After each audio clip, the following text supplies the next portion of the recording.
Okay, what's up, guys? This is something new. Welcome to DJ's Backcourt. Your co-host Deontay, and go ahead and introduce yourself. I'm Justin. Yeah, so what we're going to be doing, we're going to be talking about basketball, all things basketball. Recently, the NBA just started their season, and tonight we're going to be talking about the Lakers versus the Phoenix Suns. All right. Now, Justin, do you have any notes? Is anything you want to talk about as far as the game? If not, I can go ahead and get started first. I mean, something that I would talk about is how consistent AD has performed a lot over the first two games of the season that I'm very impressed with. Even though it didn't seem like it was going to be the case in the beginning of the game, but I'm very impressed. You know, he scored 35 plus. I think he scored 35 for first game of the season. He scored 35 tonight. So that's Yeah. something I'm very impressed that sticks out to me. Yeah, definitely. I think that one thing, I'm not gonna lie, I took notes during the game. I was telling him off camera, but I took notes during the game. Most of them are from the first half, and a lot of what I realized, like little small things. So for one, um, first of all, the clock malfunction at the start of the game. That was funny. That was pretty funny. I was like, what? Like, as soon as I feel like the NBA has really had those type of malfunctions a lot more than I would assume they have, like within the last year or two. And I'm just like, okay, what's going on? Is there a correlation with anything? I don't Yeah, know. yeah, I've noticed that. Like, it's always some shot clock malfunction or game clock malfunction or Lakers game last year. Wait, it was a Lakers game last year, yeah, wasn't it? In the yeah, playoffs or same something? thing. And the same game, the Phoenix game tonight, Kevin Durant, I think I forgot what happened, but they took away a point because they said he stepped out of Yeah. bounds. And like, but nobody ever saw what happened. So we're just like, okay, like that it's stuff like that. That occasionally happens. But I'm talking about the shot clock because I remember I don't know remember what game it was last year. Yeah. It was either Warriors or Lakers or somebody. I believe it was the Lakers. Like the shot Do you clock mean the just shot kept it messing kept up. messing up and like the last it was like 2 minutes left that turned into like 10 minutes? Yeah, that was Lakers Yeah, game, right? yeah. Yeah, I Oh, that was a remember that. Lakers game. Okay, all right. Yeah, yeah, yeah. I see what they doing. No, just kidding. I don't know. I don't know. Yeah, But one thing I noticed about the Lakers in that first of all, it was looking pretty bad. Let's just start from the jump. It was looking pretty bad for the Lakers. I think the commentators said that the Suns had 17 field goals made and six, 16 of five, them 10. were assists. Yeah, I was like, this is crazy. So at first, if you're a Lakers fan, you're thinking, oh, the Lakers are playing bad, yada yada. No, bro, the Suns, they were just on fire. They were on fire. I mean, I think, hold on, let me pull up the stats here. There was one dude that made three threes. What was I his remember. Yeah, I remember him. I forgot his name though. Maybe his last time started with a D or something. Can't remember. Maybe it was number zero. Can't remember. Dunn? Oh, That what Dunn that guy. Dunes or something? I can't Oh, remember. Doom. Is it Dunn or Doom? One of the two. But him.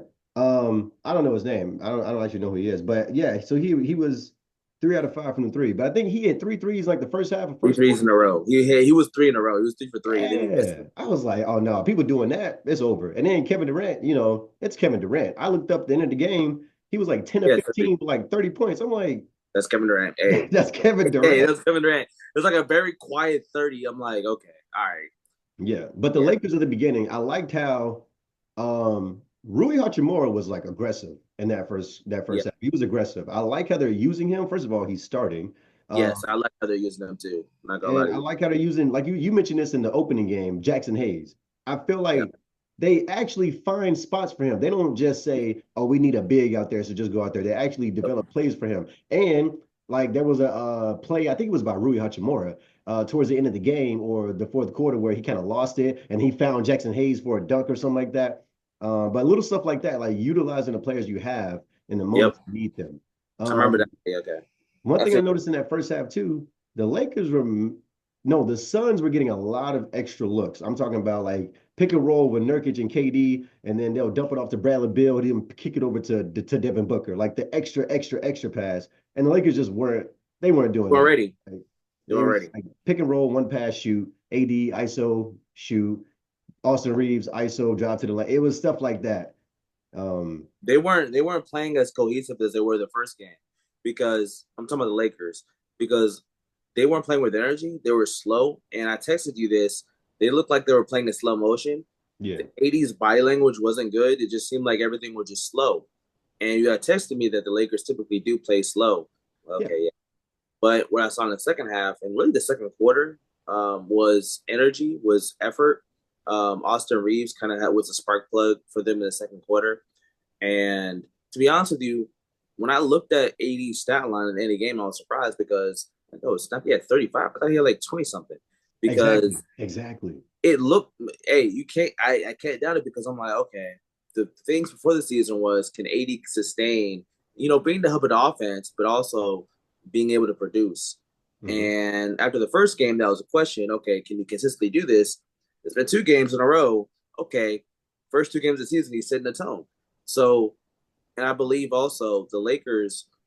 Well, yeah, going back to what your point said about the Suns, about them just being on fire. That's what I realized. I came to realize that in the second quarter when the Lakers started chipping away at the lead. Yeah, the Suns they were hitting all the shots, and it was getting to the point where every time they shot the ball, it's going in, That's going up, in. that's going in, that's There going was a in, play where I think behind the Dalton backboard, Connect. behind like in a corner, behind the backboard. That man hit that three. I was like, yeah, Nah, Devin Booker had, I think it was Dalton Connect, bro. That man had a hand all up in his face, green. I was like, yeah. green eye bet. You talking about 2K? No, not for real though. Like they were hitting everything. Like Yeah. Bradley Beal hitting step back threes. You had the ball movement. You had multiple. Like you said, they had 15 assists, 16 assists, like 17 field goals made, and they were just moving the rock. And it looked like okay. So the opening jump of the game, I feel like the Lakers, the first few possessions, they were running plays and they were setting screens for each other. They Yeah. were making the right reads. I'm like, okay, this is the offense. I like this offense. And then the Suns just proceeded to do the same thing. Not the same thing, but they're just driving the cake in. They just keep passing to the open man, almost like Yeah. Spurs kind of basketball, right? And I'm like, oh, okay. Well, previous Spurs basketball, Yeah. when When they're we say, glory, yeah, yeah. if you When I watch say that, yeah, basketball, you say Spurs basketball, yeah. Spurs basketball, yeah. So I think they were just hitting all the threes, and it reminded me of 2014 Finals, bro. I'm not gonna. Sorry to take it that way. Sorry to take it that far, Boy, but that was a it hurtful reminded moment. me they were just swinging the rock. They were just making the right reads, and they were on fire. And the momentum was on their side. And at first, I'm thinking the Lakers they're just playing slow, which they were playing slow offensively, Yeah. maybe defensively as well. But the Suns, they got it, and I respect the fact that the Lakers they didn't overreact. They Yeah. they kept chipping away at the lead, even when they were the Suns were on. They were blistering hot from the field, even when it was ballooning up to a 20-some point lead. It was like 22, I think. Yeah, and the Suns, the Lakers, they didn't panic. They didn't go away from everything. And I feel like they showed resiliency, which is, hey, bro, they 2-0 for the first time since 2011, 2010, 2011. You know what else is crazy? AD says, I just thought about this. AD said something the other day that I thought was really, really significant. He said it was the first time they got a W in an important game because Bronny played the last game. Yeah, yeah. We're talking about When the first game. LeBron cracked 40,000, they lost. When LeBron Broke the record. broke the record, they lost. Like it was like every major moment they kept I, losing. I It think was it like was like they got top 10 assists or top 5 in assists or something. yeah, Like yeah. every record imaginable that he's broken in a Lakers jersey, the man lost. No, Like it was a meme. yeah. So I think it's certain things that once again, a little bit of stuff we were talking about off camera, why I think the Lakers are just generally better. Like generally, like the details are still the details, but in general, they are a much better team. Um, I want to talk about two players. Well, actually, before I talk about these two players, let's talk about the Suns a little bit more before we get into the Lakers. Nurkic, I want to talk about Nurkic. Now he only played 18 minutes. I don't I don't know if the Suns are going to be able to do anything long term because of Nurkic. I think they use him as a body to start, but obviously he only played 18 minutes. And was he in foul trouble? I mean, he had 4 fouls, so he didn't get fouled out, but he played 18 minutes. He if he's I don't know. Like you said, I think he's just a body, but I don't think his skill set is really can be used for that team. I Yeah. think his skill set is kind of he may need more space for himself. And you have all them shooters. You have Kevin Durant, you have Bradley Beal, and Devin Booker on your team. You're going to get the ball to them, and Yeah. your role is probably going to shrink. And you kind of trying to have to find your role. And I don't know. It just seems like it's funny that you mentioned Nurkic because that's a player I don't really pay attention to when I'm watching these games as much as everybody else. Even though I'm trying to look at not the person who doesn't have the ball, the people who don't have the ball, they say if you really want to know basketball, you look at the players that don't have the ball. Yep. But it's funny because I don't even really pay attention to Nurkic that much. I was looking at him and Plumlee. They split the bigs minutes up between them. Plumlee played 19 minutes and Nurkic played 18 minutes. So they split the big man minutes between I might be burned for this, but I think Plumlee might be better for the offense. But oh yeah. No. Yeah. Plumlee he's better for offense. Yeah. Yeah, it just off of eye test alone, but I do think that Nurkic, I mean, he tried to shoot a 3 or 2 during the game, but I think that it may just be a body. Yeah. Okay. All right. Now moving on to the Lakers. I want to talk about D'Angelo Russell. You see that moment when he kicked it to Jackson Hayes? Yep. He didn't want to shoot because he was 0 for 5. That was like 0 for 4. That was the LeBron moment where he gave it to LeBron, and LeBron was like, "What you doing, bro?" Like, but Jackson Hayes can't even shoot. Well, not can't, but he doesn't. That's not his role. No, that's not. No, Jackson Hayes is not. He might as well Nurkic, bro. He doesn't shoot. Like, that's not what he does. But D'Lo's confidence, I think, when it comes to scoring, now he still make. He still has active hands on defense. But when it comes to scoring, D'Lo's confidence, I don't think it's there, man. I don't think it's there. He made the 3 in the end, but he was like 0 for 5 before that.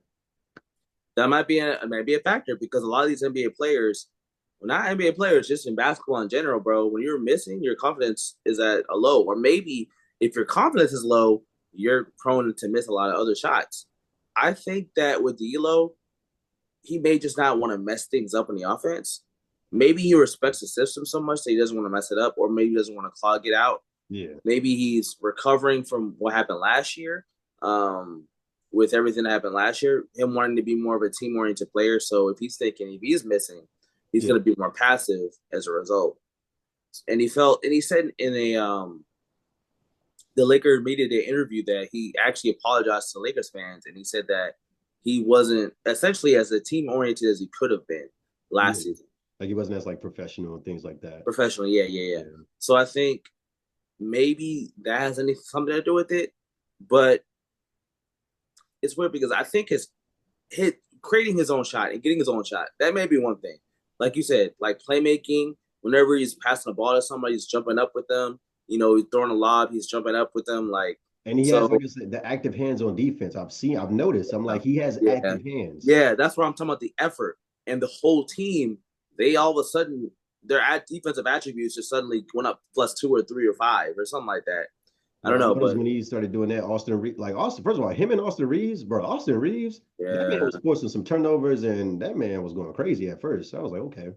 I want to point something up, the point that you said about Rui Hachimura. So, admittedly, actually, I did watch a lot of Lakers games because I watched a lot of their playoff games. Rui Hachimura, these first 2 games, it looks like it's an emphasis for him to be more aggressive, meaning to use his size. And I feel like last year, maybe I'm tripping, maybe I'm wrong, he was shooting a lot more middies. He was shooting a lot more catch and shoot threes. His role was just to be a shooter. And I'm like, They wanted him to be 3 and D. That's what they wanted him to be, 3 and D. And he wasn't starting. So he's not starting. And he was kind of just 3 and D. Where this year, like you said, he's like using his body, getting to the lane. Actually like screen, like he's using his body instead of just like getting offensive rebounds, crashing. Yeah. That goes a long way. Yeah, he has 7 rebounds. He's also still shooting. He's also still a shooting catch and shoots. He's also still now he needs to work in his efficiency a little bit. He was 5 for 12. So some of the efficiency, and I think that just comes with he started. So he started, it's a different looks. He's gonna get more shots. When you're a role player, 5 for 12 isn't as bad as it is when you're like a star.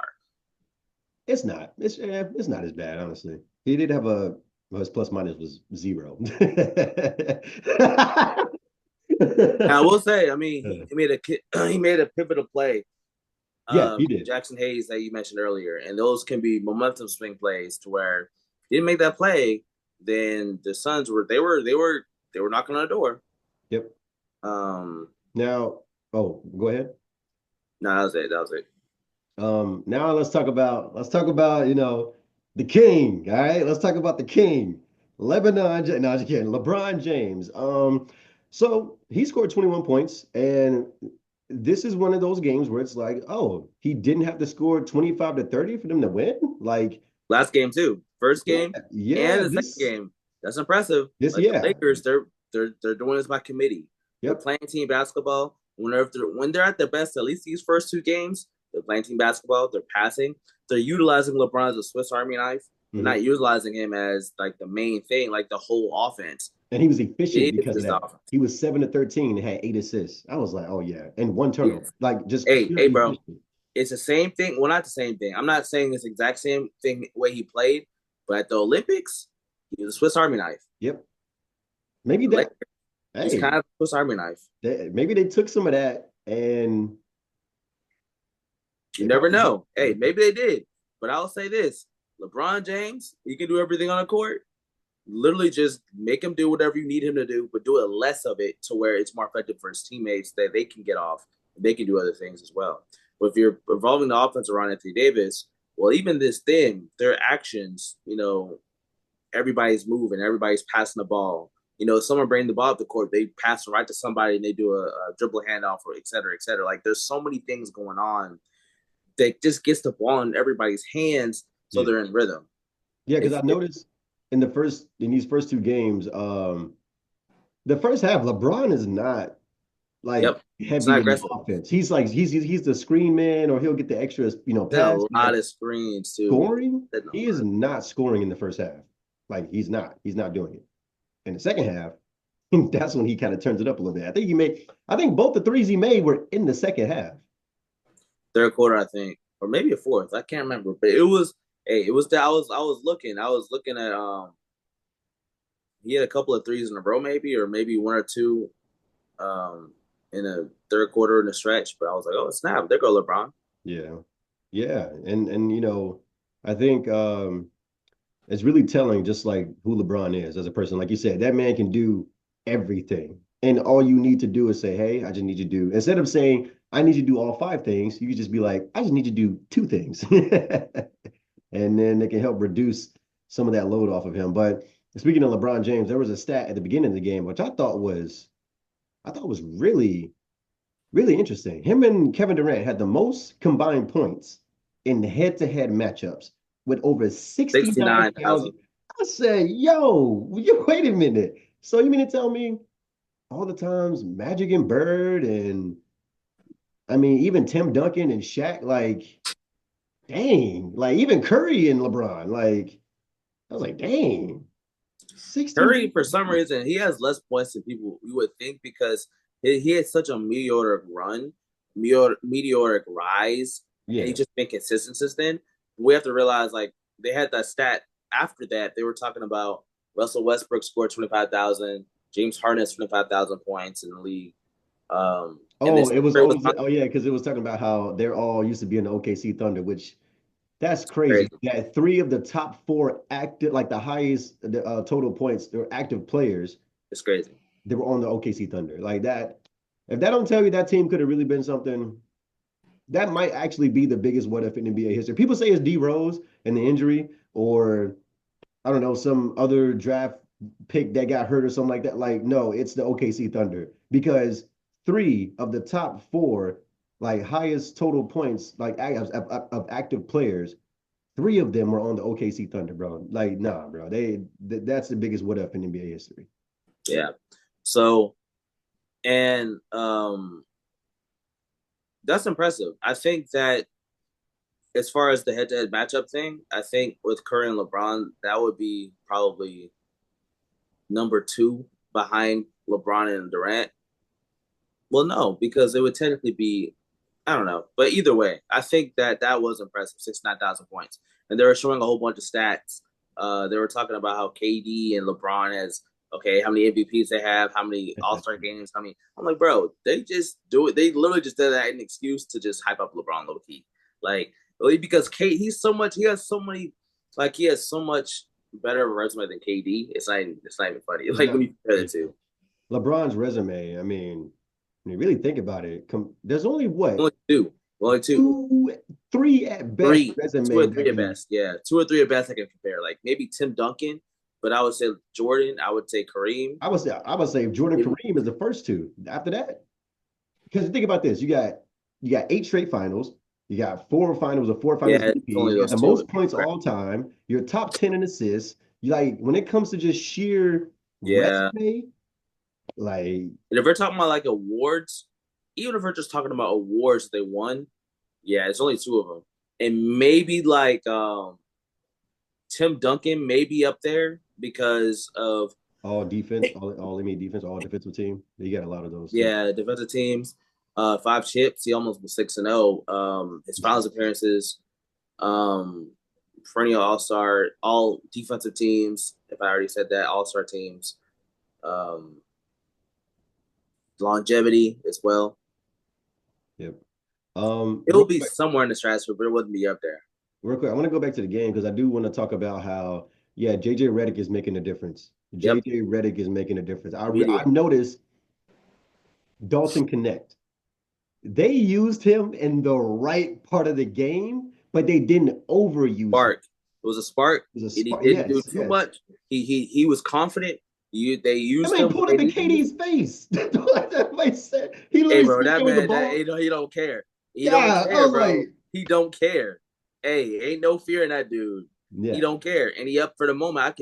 You can play him in a play. You can probably play him in the playoffs and yep. be confident in him hitting big shots. I can see him. I think you remember when they had Lonnie Walker? I feel like Yep. what he could have been for the Lakers, like spark plug, get some buckets. Dalton Connect could potentially be that role, like the spark plug of the team, because that used to be Austin Reeves, but Austin Reeves kind of upgraded to like he's starting now, so you need another spark plug off the bench. Which Austin Reeves is basically a main ball handler on their team, yeah, which yep. is weird because they technically have three of them. But I think Austin Reeves is probably I mean, he's de a facto. shooting guard, he's a combo guard, he's a ball handler, but he can get buckets. D'Angelo Russell's a combo guard, and LeBron James is a combo. Like, Yeah, yeah. he's a LeBron, yeah. combo. He's combo But something. D'Lo is a combo guard, but Reeves is just a little bit more efficient right now. So I think Yep. I think D'Lo's kind of going to more traditional point guard responsibilities. Um, because to your point, like, bro, that man kicked it to the corner to Jackson Hayes, bro. I think Like, to be honest with you, I think he just saw a Lakers body. I don't think he saw him, Jackson Hayes, or maybe it was an instinctual thing where you saw an open body, you go ahead and swing to him. yeah, probably, probably. Let me look at something else in the game. Max Christie, I like what he did. He stepped in, had a couple boards. He shot that 1-3. Yep. Came in, did what he had to do. There was some moments I was like, but I like what I saw from him. I think same thing like Dalton Connect. Spark plug, bring him in at little moments, see what he can do. But then, hey, you may have to take him out. He may not play the rest of the game. He may come back in the last, I don't know, You 5 minutes. know, I never thought about that. Like, well, I did think about that. Well, I knew, but it didn't click. They just played a couple of minutes. They just got the game completely. Yep, That might be strategic. That because at that point there's spark plugs. You're trying to get something going. You're yep, trying to get some threes going. You're trying to get some defensive stops. You can try to get some energy. yeah. I also think that going back to JJ Redick's coaching, Gabe Vincent, bro, this man looked like a whole different player. I don't because last year, I don't know if you watched. I don't. First of all, Gabe Vincent was hurt, He but was hurt, and then when he came in, it was like a non-factor. He was non-factor. literally. And so I don't know if it's because he was still hurt, but no, he was playing before he got hurt. So yeah, like all I'm saying is this is a different Gabe Vincent, and I think that because of JJ's coaching, they've utilized him a lot better, like a lot You know better. what? You know it's something we were talking about this when we were playing 2K. We play rec and stuff like that. Yeah. And you told me something. You got to utilize people with their strengths, right? Did you see What is that? the? But anyway, you got to utilize people for their strengths. And I think Yeah. what JJ Redick is doing, he's utilizing the players that he has, their strengths. Yep. LeBron James, Swiss Army knife, Rui Moore using his size, and Yep. also still being able to shoot, being able to play make, drive and kick scenarios. Austin Reeves, play make, have him shoot more jump shots, just have him continuing play his game within that offense. AD having the ball more. AD needs the ball. Maybe, hey, maybe this is a theory. The reason why AD has been getting consistent throughout the years of being in the Lakers is because he hasn't been put in a position. He hasn't gotten the ball. Yeah. Because remember, when they won the chip, he was getting the ball. But then with Darvin Ham, maybe he wasn't getting the ball at the time, and that was something that he had mentioned at one of the games. I forget, it was a playoff game or something, and how he said he wasn't getting the ball. This makes So sense. Russell Westbrook said the same thing. People playing their roles and playing with their strengths versus their weaknesses. They tried to make Westbrook into something he's not. yeah, And we saw how that worked out. But keep going. Roger Moore, like he's putting Jackson Hayes instead of. I don't know if Christian Wood's injured or not. I wonder how they're going to use him. Wait, who? But Christian Wood, I don't know if Oh he's yeah. I don't know if he's still injured or not. But it seems as though even if it's for a minute or two, he's literally putting them in the right positions. Just like Kendrick Perkins says, he's putting them in the position to be successful. Even if it's for a minute or two, Dalton connect threes, using that athleticism to get to the rim, whatever the case may be, energy. Um, And it's not even just positions to make them successful. It's moments because I'm telling you that moment when Dalton Connect pulled up in KD's face, that's going to carry over. That's yep, going to carry over. That type of stuff right there carries over into the next game and things like that, and and all that type of stuff. yeah. Um, I was going to mention another thing real quick before we wrapped up. Um, oh, Dwight Howard. I missed Dwight Howard was at the game the whole time. I didn't realize to the I fourth didn't know that. Yeah, they quarter. put a picture. Yeah, I saw that. Yeah. Yeah, that Hey, was hey, funny. if they sign Dwight Howard, bro, that'd be interesting. I would say who would they get rid of if they sign him? Honestly, they can get rid of Christian Wood. Not even gonna hold you. Christian Wood and probably because Dwight Howard has said he was like, bro, I don't need no max contract. He was like, sign me for a vet minimum. He doesn't care about money. So maybe they don't even need to get rid of anybody. I don't know if the roster's full yet. That's what I'm saying. I don't know if they have a full roster where they would have to get rid of somebody. Oh, well, if they have to, I mean, Christian Wood, if you don't want to get rid of another power forward, like a front court player, then maybe There's like some young players. I'm not even talking about like Brownie or nothing like because I know they invested in him, but there's some other. Well, not Quincy either. Don't now get I would rid keep Quincy. Keep that's an energy of on the bench him. guy. You need that for locker room and stuff like that. I This don't know. person came today. But I Mm. will say this, the Lakers do have some things they still need to work on. I think Where's my one of phone? the things I'm they gonna look need, up some scores. Keep going. okay. I think one thing the Lakers need to keep in mind is, okay, those teams that have multiple scoring superstars, what are you gonna do? Because if they go up against the Dallas, we got Kyrie and Luca, or the Nuggets, we got Murray and Jokic. Or what's another team? Uh, that's pretty much it. But like multiple superstars, like multiple superstars who are scorers, they're gonna have some like the Thunder don't have that. So I think they may be okay against the Thunder. The Timberwolves don't have that. So I'm like, okay, let me good against Timberwolves. The Warriors don't have that. But the teams that have like two or more superstars, they're like, oh no, they'll get the bucket, they'll get you a bucket. Like I said, the Thunder, I mean not Thunder, the Mavericks with Luca and Kyrie. The I just said their name.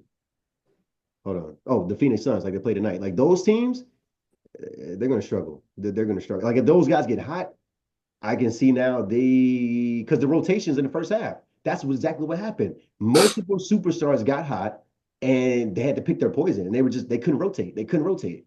So what are they gonna do against those teams that have multiple superstars? Not the one big superstar surrounded by good pieces, but the multiple superstars that can get you a bucket. What are you gonna do against those teams? I think that's a good point because, well, I will. Okay, so this is a good point because I think that they can low key stop any team with just one superstar. They'll find a game plan. They've done it in the past. The Timberwolves. They look Keep way on. better against the Timberwolves than they did against the Suns.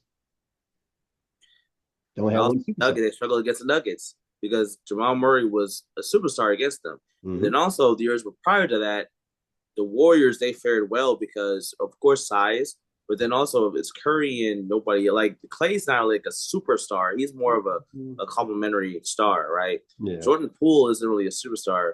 These are more of maybe glorified role players or maybe glorified stars at the time. Hmm. Jordan Poole was probably more of a role player at the time, but either way, um, they can lock up, teams that. Well, speaking of the Warriors, I don't know if you want to bleed into the other games or Let anything me, like let that. me see how much we have 9 minutes left in the recording, so we can Okay, squeeze in so some. okay, cool. So the Warriors just went against the Jazz. Now it's the Jazz. They just won by almost 40 points. No, wait, no. They They won by destroyed. 41. Yeah, they destroyed. 41. And Curry scored 20. That was a Buddy Hield game. That. But these are the games where He only scored 27. He only scored 3 points in the second half. He probably sat down. man, let me look at the quarter by Yo, quarter. bro. Hey, yo, bro. Yeah, but yeah, go ahead.